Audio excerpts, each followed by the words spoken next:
This is Darius from therabbitpad.com, and in this video, I'm going to show you how you can remove a year from a date in Google Sheets. And as a bonus, this also works in Excel. I have a list of dates here, and let's suppose I only want the month and the day to appear. Well, you could highlight all the numbers, then go to Format, then click on Number, then click on Custom Date and Time, and remove the year that way. But what you will realize is that the year is still there when you click on the cell.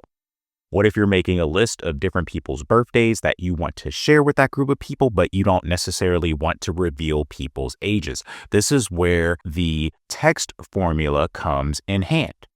And that formula is equal text, parentheses, then the number, comma, and the format that you would like.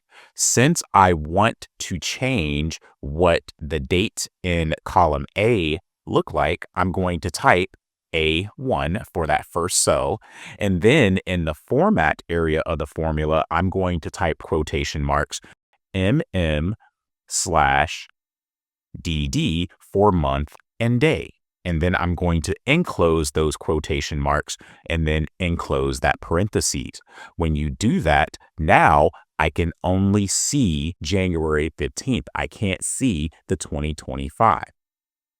When you click on the circle and drag it all the way down, it will complete that for the other dates in your column, but that's not it. When you click on the cell, you don't see the data there, you see the formula.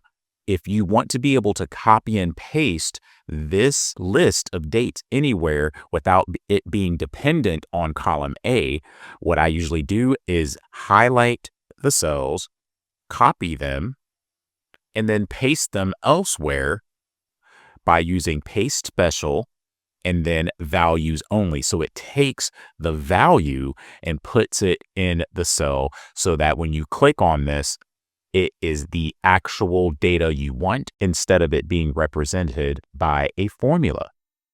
As noted before, this formula works exactly the same way in Microsoft Excel. So if you are not a Google Sheets user and you are a Microsoft Excel user, this will work there as well. So this video shows you how to remove the year from dates in Google Sheets and Microsoft Excel. If you found this video helpful, please click that like button and subscribe to this channel to view more helpful videos in the future. Also, please be sure to visit my website at therabbitpad.com.